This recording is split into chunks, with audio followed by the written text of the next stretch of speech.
الحمد للہ رب العالمین والعاقبۃ للمتقین والصلاة والسلام علی رسولہ محمد وآلہ واصحابہ اجمعین۔ معزز صحافی حضرات، کل جماعت اسلامی پاکستان کا اجلاس ہوا مرکزی مجلس عاملہ کا۔ سیاسی صورتحال کا جائزہ لیا گیا اور میں نے مناسب سمجھا کہ آپ کے ساتھ بھی اپنی سوچ کو، اپنی جماعت کے جو احساسات ہے شیئر کر لوں۔ پاکستان کا ایک آئین ہے جو قومی وحدت کی علامت ہے، اور اس آئین میں تمام اداروں کے لیے ایک دائرہ کار بھی متعین ہے، وہ عدلیہ ہو، مقننہ ہو، انتظامیہ ہو یا اور ریاستی ادارے ہو۔ لیکن ہمیں افسوس ہے کہ اس وقت یہ آئین خود مظلوم ہے اور تمام ادارے آپس میں دست بگریبان ہیں، اور برتن جس طرح آپس میں ٹکرا رہے ہیں تو ان کی آوازیں ہم سب سنتے ہیں۔ صدر پارلیمنٹ کے فیصلوں کو تسلیم نہیں کرتا ہے، گورنر اپنی آزادی کا اعلان کر رہا ہے، خود پاکستان کا جو سب سے بڑا صوبہ ہے پنجاب، گزشتہ 17 دنوں سے بغیر وزیر اعلیٰ کا چل رہا ہے۔ رات ہم آ رہے تھے تو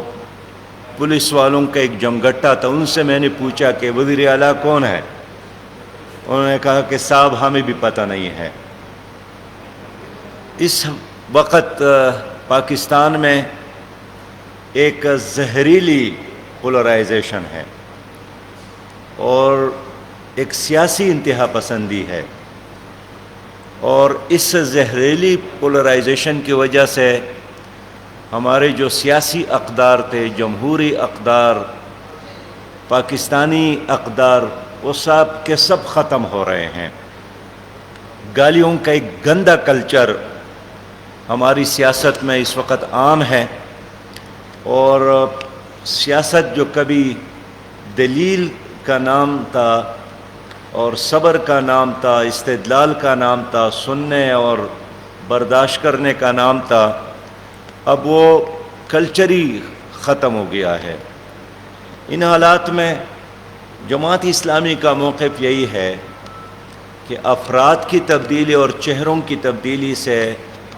پاکستان کو، پاکستانیوں کو کوئی فائدہ نہیں ہوتا ہے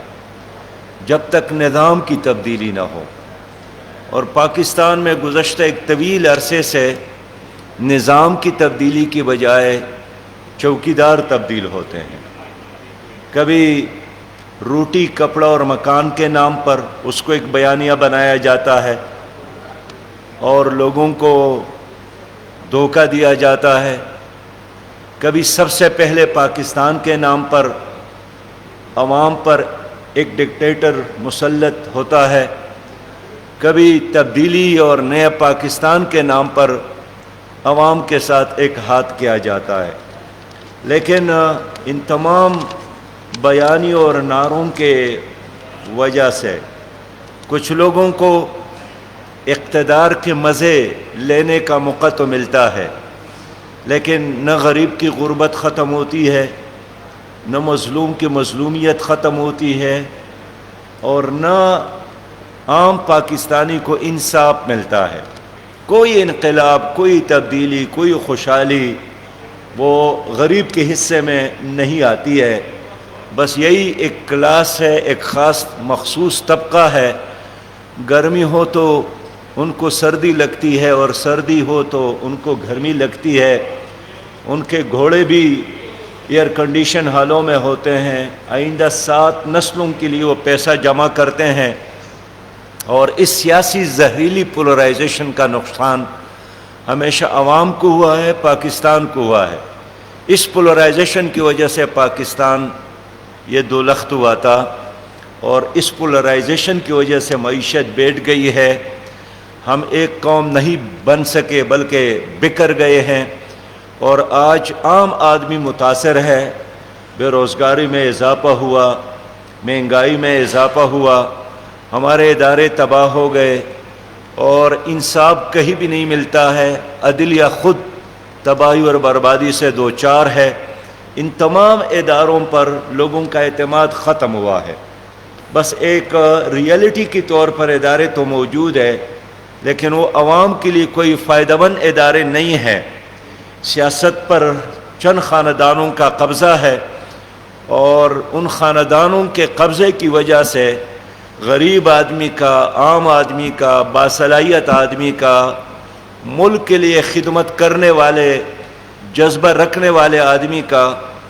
اقتدار تک ایوانوں میں پہنچنا ناممکن ہے۔ اور یہ سب کے سب تقریباً وہی لوگ ہیں جو فوجی گھملوں میں پلے ہیں، فوجی گھملوں میں بڑے ہیں، اور ان کے آشیرواد سے یہ قوم پر مسلط ہو گئے۔ میں اس لیے آج آپ سے بات کرنا چاہتا ہوں کہ ان لوگوں کی وجہ سے پارلیمنٹ بے توقیر ہو گیا، اور یہ بکاؤ مال ہے، کوئی 95-96 کی تعداد میں ہر اسمبلی میں موجود ہوتے ہیں، اور ان کی وجہ سے لوٹوں اور نوٹوں کی سیاست چلتی ہے، اور بوٹوں کی بھی سیاست چلتی ہے۔ جماعت اسلامی نے ہمیشہ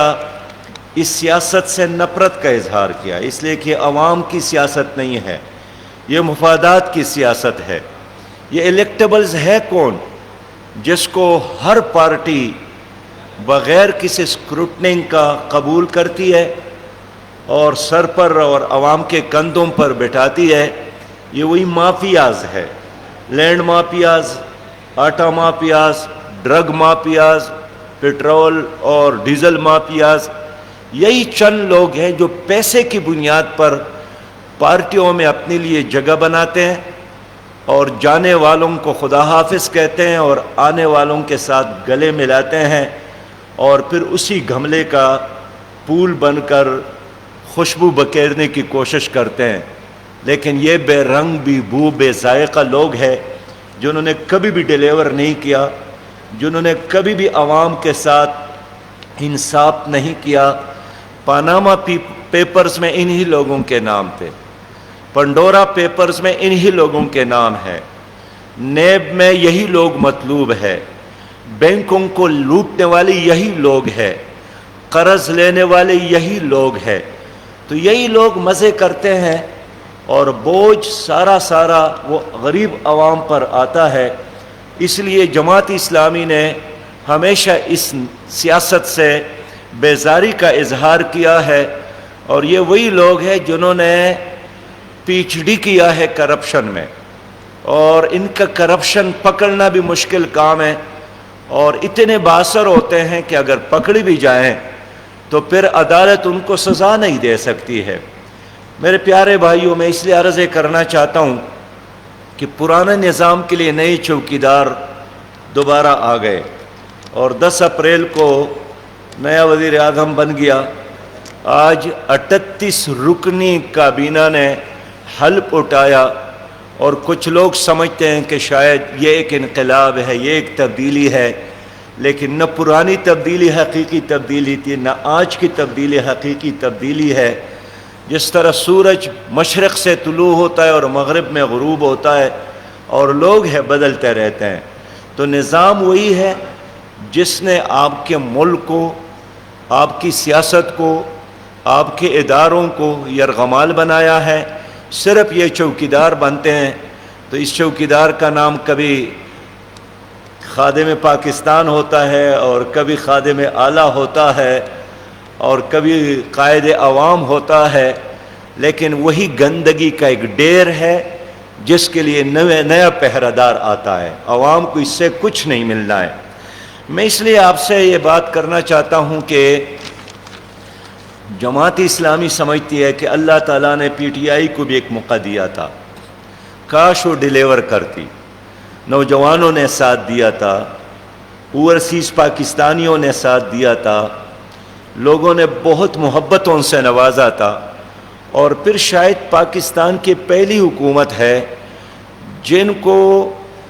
بھرپور اعتماد رہا اسٹیبلشمنٹ کا،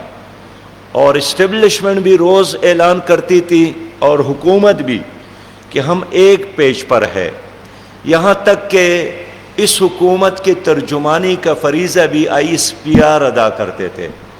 ISI نے جنرل پیس کی قیادت میں مکمل طور پر ان کا ساتھ دیا، جناب باجوہ صاحب نے مکمل سرپرستی کی اور کندھا سے کندھا ملا کر اور ہاتھ سے ہاتھ ملا کر ان کے ساتھ چلتے رہے، لیکن ڈیلیور نہیں کر سکے، اور 4.25 سال بعد اس کے دامن میں ناکامی اور نامرادی کے علاوہ اور کچھ نہیں ہے، اور یہی ایک تقریر تھی کہ جو پرانا گن ہے اب تو ہم وہ صاف کر رہے ہیں، اور اب وہی ترانہ اسی موجودہ حکومت کی ہے۔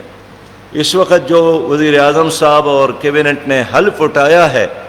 عوام کے بڑے توقعات ہے، عوام کی بڑی تمنائیں اور ضروریات ہے، لیکن اس حکومت کا ترانہ اور بیانیہ بھی وہی ہے جو PTI کا تھا کہ گزشتہ حکومت نے اتنا گن چھوڑا ہے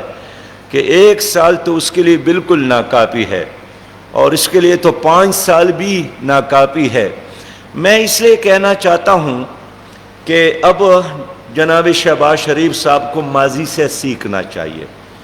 پرانے غلطیوں کو نہیں دہرانا چاہیے، اور جب وہ اپوزیشن لیڈر تھے تو نیشنل ڈائیلاگ کی بات کرتے تھے، معیشت کو ٹھیک کرنے کے لیے میثاقی معیشت کی بات کرتے تھے۔ آج اللہ تعالیٰ نے ان کو موقع دیا ہے، وہ خود ایک آزمائش سے دوچار ہو گئے ہیں، تو میں ان کو ان کی تقاریر اب یاد دلانے کی کوشش کرتا ہوں کہ اب وقت آیا ہے، آپ انتقام کی بجائے اور آنکھیں بند کر کے پرانی حکومتوں کی طرح بیانات دینے کی بجائے سب کے ساتھ ڈائیلاگ کی طرف چلے، مذاکرات کی طرف چلے، اور آپ کہیں وہ غلطیاں نہ دہرائیں جو PTI کرتے تھے کہ کام کرنے کی بجائے تقاریر پر زیادہ انحصار کرتے تھے۔ لوگوں کو اب بیانیوں کی ضرورت نہیں ہے، بیانات کی تقریروں کی ضرورت نہیں ہے، اب کچھ کر کے دکھانے کی ضرورت ہے، ہمیں اب کردار کے غازی کی ضرورت ہے۔ میں نہیں سمجھتا ہوں کہ موجودہ حکومت یہ کام کس طرح کرے گی، اس لیے کہ مختلف الخیال لوگوں کا مجموعہ ہے، اپنے اپنے مفادات کے لیے ایک جمگٹا بنا ہوا ہے، اور ان کا بھی کوئی منزل، کوئی سمت متعین نہیں ہے۔ لیکن بہرحال اس وقت چونکہ معیشت کا بیڑا غرق ہوا ہے، بے روزگاری میں بے انتہا اضافہ ہوا ہے، تو قوم بجا طور پر ایک توقع رکھتی ہے کہ جس طرح اس کا اعلان ہے کہ میں اب کر کے دکھاؤں گا، لیکن جماعت اسلامی سمجھتی ہے کہ اس پیریڈ کو زیادہ لمبا کرنے سے مزید الجھاؤ، تناؤ اور مسائل میں اضافہ ہوگا۔ اس کا ایک ہی حل ہے کہ قوم پر اعتماد کیا جائے اور قوم سے نیا مینڈیٹ لینے کے لیے انتخابی اصلاحات کیا جائے۔ جماعت اسلامی نے اس پر ایک ہوم ورک کیا ہے، اور جماعت اسلامی سمجھتی ہے کہ مافیات سے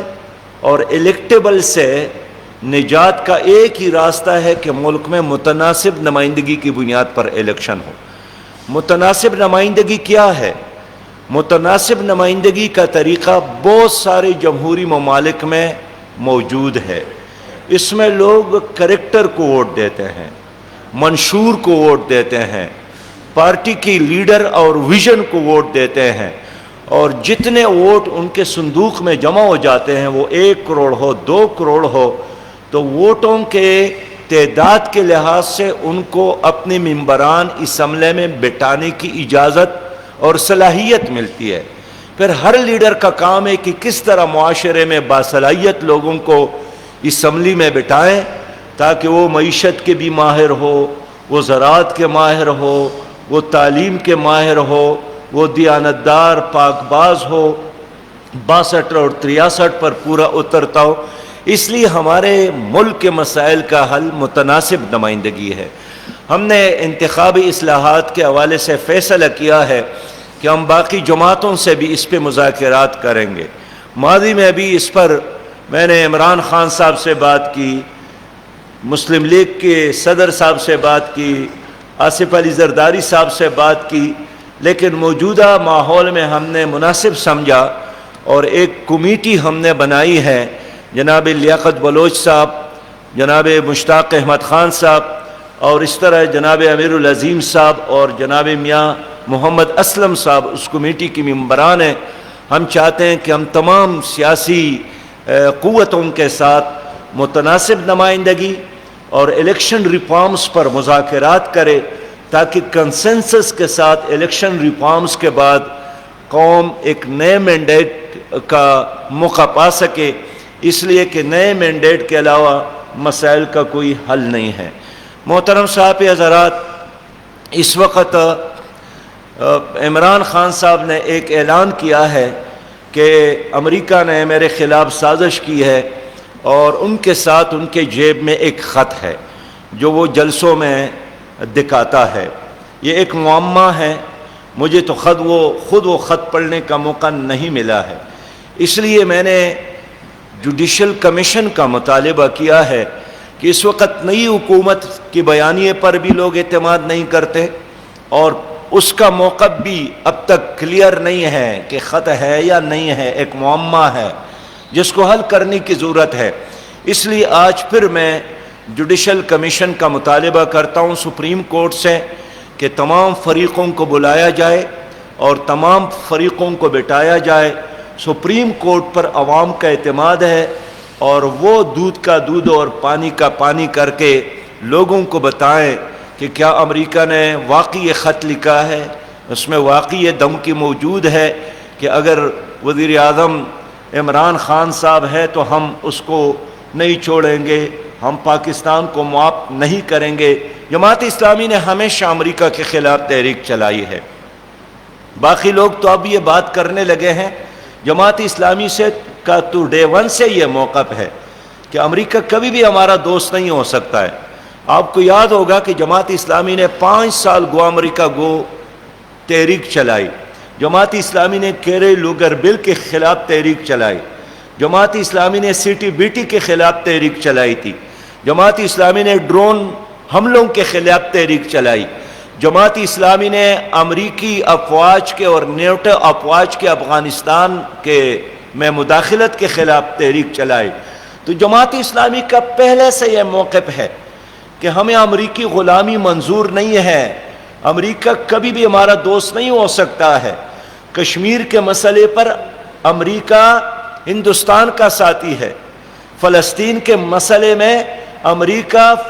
اسرائیل کا ساتھی ہے، اور امریکہ کی وجہ سے سوڈان 2 حصوں میں تقسیم ہوا،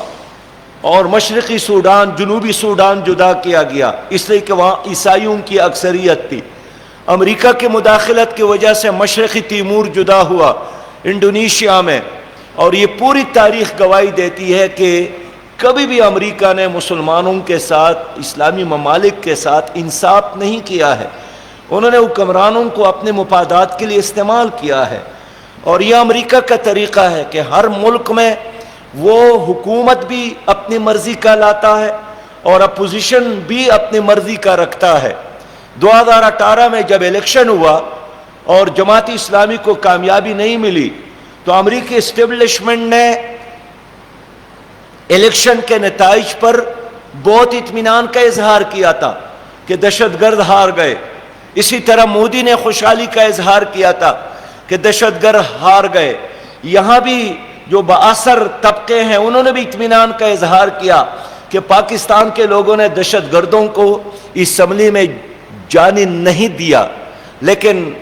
ان بیانات کی وجہ سے ہم نے اپنا موقف نہیں بدلا۔ اس وقت بھی ہم یہی کہنا چاہتے تھے اور آج بھی کہ امریکہ ایک ملک کا نام نہیں ہے، امریکہ ایک نظام کا نام ہے، اور گزشتہ 74 سالوں سے ان کا نظام یہاں پر مسلط ہے۔ یہ سودی نظام ان کا نظام ہے جس کو ہماری حکمرانوں نے اپنے گلے سے لگایا ہے۔ یہ مخلوط نظام تعلیم تو ان کا مطالبہ ہے جس کو ہر حکومت نے سپورٹ کیا ہے اور اس کو مزید مضبوط کیا ہے۔ یہ ہماری سیاست میں کرپشن اور کرپٹ لوگوں کو مواقع دینا یہ ان کی خواہش ہے، اس لیے کہ کلین لوگوں کا آنا حکومت میں یہ کبھی بھی امریکہ گوارا نہیں کرتا ہے۔ ان کو ایسے لوگ چاہیے جن کو خرید سکے، ان کو ایسے لوگ چاہیے جن کا کاروبار ادھر ہو۔ یہی وجہ ہے کہ گزشتہ پی ٹی آئی کی حکومت بن گئی تو وہاں سے 5-6 لوگ جن کی شہریت امریکہ کی تھی ان کو یہاں پر لا کر اہم اسامیوں پر بٹھائے گئے۔ اس وقت بھی ہمارا یہ موقف یہ تھا کہ اگر ایک آدمی نے امریکی شہریت اور امریکہ کے آئین کے ساتھ وفاداری کا حلف اٹھایا ہے، اگر ایک آدمی نے برطانیہ کی شہری ہونے کے ناطے برطانیہ کے ملکہ کے ساتھ وفاداری کا حلف اٹھایا ہے، وہ کیسے پاکستان کا وفادار ہو سکتا ہے؟ لیکن آپ دیکھتے ہیں کہ سابقہ حکومتوں میں اس طرح کے بہت سارے لوگ موجود تھے۔ اس لیے ہم چاہتے ہیں کہ اس خط کے حوالے سے اس معاملے کو حل کرنے کے لیے سپریم کورٹ اپنا کردار ادا کرے، اس لیے کہ ایک شدید تشویش ہے ہمیں بھی۔ اگر یہ خط صحیح ہے تو ہم 1000 بار امریکہ کے مداخلت کی مذمت کرتے ہیں، لیکن اگر یہ صرف ایک خط ہے تو پھر عوام کو بتایا جائے کہ حق کیا ہے اور سچ کیا ہے اور جھوٹ کیا ہے۔ میں آج کے پریس کانفرنس میں موجودہ حکومت سے یہ مطالبہ کرتا ہوں، شہباز شریف صاحب کی حکومت سے، کہ افغانستان کی حکومت کو اب تسلیم کیا جائے۔ افغانستان میں اگر ایک کمزور حکومت ہے، افغانستان میں اگر استحکام نہیں ہے، افغانستان میں اگر امن نہیں ہے، افغانستان میں اگر خوشحالی نہیں ہے، افغانستان میں اگر ترقی نہیں ہے، تو ان کے 100% خراب اثرات ہمارے اوپر پڑیں گے۔ اس لیے میں چاہتا ہوں کہ موجودہ حکومت افغانستان کی حکومت کو تسلیم کرے، امریکی ڈکٹیشن کا انتظار نہ کرے۔ اور یہاں 2 بار OIC کا اجلاس ہوا، ہمیں یہی توقع تھی کہ OIC کے اتنے سارے ممالک کے لوگ یہاں پر جمع ہیں تو وہ افغانستان کو ضرور تسلیم کریں گے، لیکن مجھے افسوس ہے کہ OIC کے اجلاس میں بھی امریکہ سے مطالبہ کیا گیا کہ افغانستان کو تسلیم کیا جائے اور ہمیں تسلیم کرنے کی اجازت دی جائے۔ میں سمجھتا ہوں کہ 57 اسلامی ممالک ہے، 2.25 ارب مسلمان ہیں، معدنیات سے مالا مال ہے، لیکن افسوس یہ ہے کہ وہ آزاد نہیں ہیں۔ لیکن آج کے لمحے میں ہم اب پاکستان کی حکومت سے یہی ڈیمانڈ کرتے ہیں کہ افغانستان کو تسلیم کیا جائے تاکہ افغان گورنمنٹ اپنے پاؤں پہ کھڑا ہو اور وہ استحکام کی طرف آگے بڑھے۔ میں آپ سب کا شکریہ ادا کرتا ہوں۔ نہیں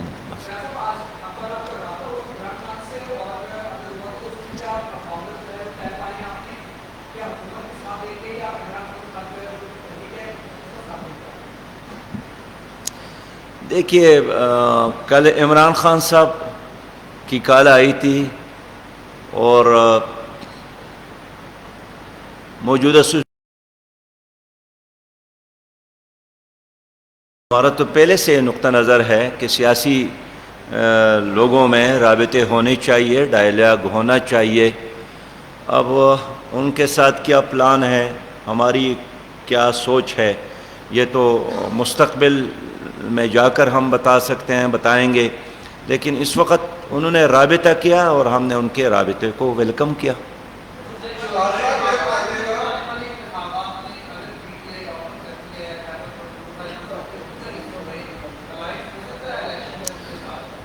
ابھی الیکشن کا مرحلہ تو بہت دور ہے، ابھی ہم چاہتے ہیں کہ الیکشن ریفارمز ہو۔ باقی ہم نے یہ طے کیا ہے کہ جماعت اسلامی اپنی نشان اور اپنے جھنڈے کے ساتھ الیکشن میں حصہ لے گی۔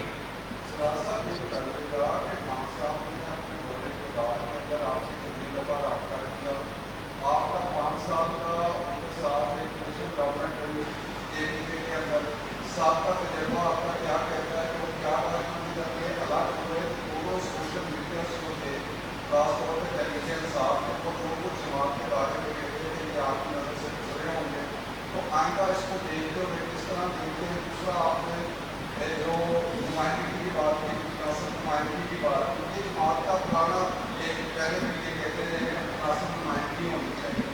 آپ سمجھتے ہیں کہ جب لوگ آئیں گے اس کے اندر مناسب لوگوں کو لے کے آنا، تو وہی لیبلس جو ہو گئے انہیں کو پارٹیاں پھر آگے لے کے آ جائیں، اس میں تبدیلی کیسے ہے؟ میرے خیال میں متناسب نمائندگی کا فائدہ یہی ہے کہ اس میں لوکل سطح پر جو الیکٹیبل یا جاگیردار یا کرپٹ سرمایہ دار جو پیسہ انویسٹ کرتا ہے وہ نہیں ہوگا، اور ڈائریکٹ ووٹ ملے گا پارٹی منشور کو، پارٹی لیڈر کو، اور اس میں پارٹی لیڈر با اختیار ہوگا، وہ پاورفل ہوگا، وہ اپنی مرضی کے لوگوں کا چناؤ کر سکیں گے. تو یہ تو بڑی بدقسمتی ہوگی اگر آپ کو 50 اور 100 ممبران کا اختیار مل جائے اور اب پھر بھی معاشرے میں ایسے آدمی کا چناؤ کرتے ہیں جو سب سے زیادہ کرپٹ ہو، تو یہ تو آپ کی بڑی بدقسمتی ہوگی. لیکن میں سمجھتا ہوں کہ متناسب نمائندگی پاکستان کے جمہوری مسائل کا حل ہے. یہ جو موجودہ جس کے ساتھ عرب ہو، پہلے ہم کروڑوں کی بات کرتے ہیں، لیکن اب الیکشن جو عرب ہار رکھتے ہیں ان کا کھیل ہے. عام آدمی تو تصور ہی نہیں کر سکتا ہے کینڈیڈیٹ بننے کا، اس لیے کہ جماعت اسلامی چاہتی ہے کہ متناسب نمائندگی ہو. باقی جو آپ نے پوچھا ہے کہ عمران خان صاحب نے 5 سال بعد فون کیا، تو آج کل اپنی مرضی کی بات زیادہ چلتی ہے. اپنی مرضی ہے، انہوں نے 5 سال میں نہیں کیا تو نہیں کیا، اور انہوں نے کیا تو کیا. بہرحال ہم رابطوں کو ہمیشہ احترام دیتے ہیں.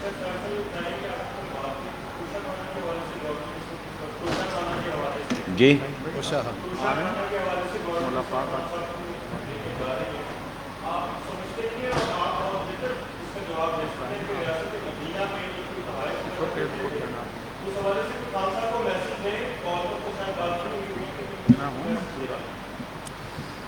دیکھیے، جو پاکستان کا توشہ خانہ ہے وہ نہ پارٹی کی ہے نہ حکومت کی ہے، وہ پوری قوم کی امانت ہے. اور قوم کا خزانہ اسی طرح ہے جس طرح یتیم کا مال ہوتا ہے. وہ شیر مادر، یعنی مادر کے ماں کی دودھ کی طرح نہیں ہے کہ جیسا چاہے جب چاہے تو آپ منہ لگائے اور لے لے. تبھی میں نے مطالبہ کیا ہے کہ گزشتہ 30 سالوں کے ریکارڈ کو پبلک کیا جائے، عام کیا جائے، تاکہ پتہ چلے کہ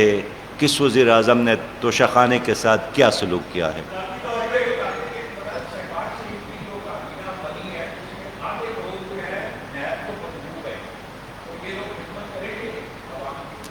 دیکھیں، اخلاقی طور پر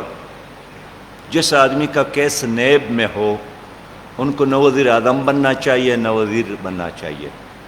اور پہلے اپنے کیسز کو کلیئر کرتے، اس کے بعد وہ حلف اٹھاتے. لیکن ہمارے ملک میں یہ ہے نہیں. گزشتہ حکومتوں میں بھی ایسے لوگ شامل تھے جن پر کیسز چلتے تھے، جو نیب کو مطلوب تھے، جو نیب کے دفتر کا طواف کرتے تھے، لیکن وزیر تھے، بڑے بڑے منصبوں پر تھے، اور آج بھی ایسے ہی لوگ ہیں. میں سمجھتا ہوں کہ یہ کوئی اصولی لحاظ سے آئیڈیل کام نہیں کیا کہ ایسے لوگوں کو وزیر بنایا جن پر نیب میں مقدمات ہے. بہت شکریہ، جزاک اللہ جی.